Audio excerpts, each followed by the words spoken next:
Welcome, I am Diablo68 and this is Game in Existence, the YouTube channel where we go over everything to do with games, from reviews, help and tips, strategy and everything in between.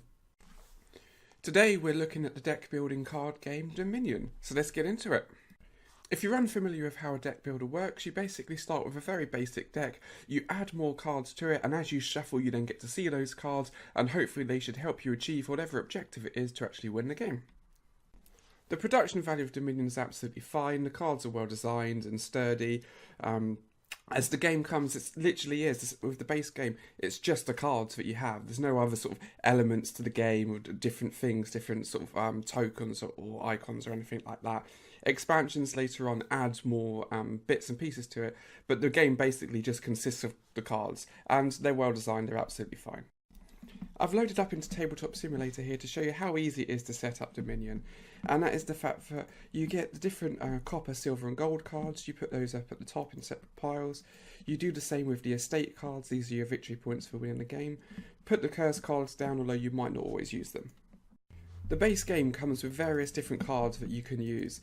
You then deal out 10 piles of these cards, or piles of 10, and it also comes with, each of these piles come with 11 cards. One's like a randomizer card, so you could deal out a pile of all of the randomizer cards, shuffle them, deal the top 10 cards, and then you would then replace those randomizer cards with the piles of 10 that you have here. So it gives you a random selection of what different cards to use, so each game can be a little bit different. The setup is really quick, as you can see. You can get playing within 5-6 minutes, and you don't have to use the randomizer cards. If people wanted, they really liked the village, or people wanted to have attack cards with the moat and the militia, you can simply choose what you want to play with. You don't have to use the randomizer cards. And again, it's customizable in the fact that the game normally ends, I think it's when 3 of these piles of cards disappear, or when all of the big pile of victory points disappears, these provinces disappear. But again, if you wanted a longer game, say you were playing with a few less people and you wanted to go on for a bit longer, you could make it so all 3 of these piles had to disappear, or maybe 5 of these decks finished, whatever you wanted to do. The game's quite open to different things that you could do. And the same with these piles of by default it's 10 different piles that you have down here. If you wanted a tighter game you could put 7, if you wanted more you could put 15, whatever you want. The deck builder element comes into it in the fact that your starting deck has only copper and estate cards in it.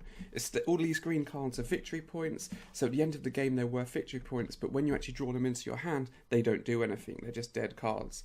Whereas copper obviously provides you 1 gold, silver 2, gold 3, and then that is represented in what you could buy here. So you could have a starting hand and maybe you've got lucky and you've managed to get 3 or 4 copper. So then you have options to buy cards which are more expensive along this track. Each turn starts off quite easy in the fact that you can buy 1 card and then you can take 1 action. And you can do that in any order. So you could take your action and then buy cards if you wanted. So for example, you could have, say, the smithy in your hand and a few gold. So you could use the smithy to draw 3 extra cards, and then you could luckily get a few more copper, say you take you up into 4 or 5, to then buy the council room. And you will see it does get a little bit more complicated as you add more cards into your deck. For example, if you buy this village, it says you draw a card and then you can take 2 additional actions. So that means your action would be to play the village, and then you could take 2 more actions, and say one of those actions could be to play a smithy, and then your next action could be to remodel or play a militia. Or, as one of the ways of playing the games, is to then play more villages or more, to get more actions and then sort of stack as you go along, so you get to do more and more stuff to then hopefully build up enough gold to start buying the expensive victory point cards and win the game. Dominion is fun and quick to play, it's easy to pick up, definitely a good entry game for those people who haven't really played many geeky games, or maybe have never even played a deck builder game. This is one of those really nice entry games into it, and there's a lot of room for manoeuvre. If you do start to quite like Dominion, there are loads of expansions that you can get, and all of these, some are bigger, some are smaller. I do have one, I've got Prosperity here, and that adds a lot, almost doubles the base game, and has a few different elements and adds a lot more different things for the gold as well. So rather than just 1, 2 or 3, then they have special abilities and things like that.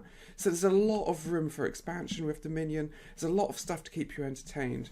For me, I found after playing it I don't know, 10, 15, 20 times, it got a little bit samey, and I think I was then yearning more for sort of a more geeky game with a few more elements to it. But as a quick, fun-paced game to get new people into a deck builder, Dominion is definitely one of the best ones to pick up. That was my quick review for Dominion, the board game or the deck building game.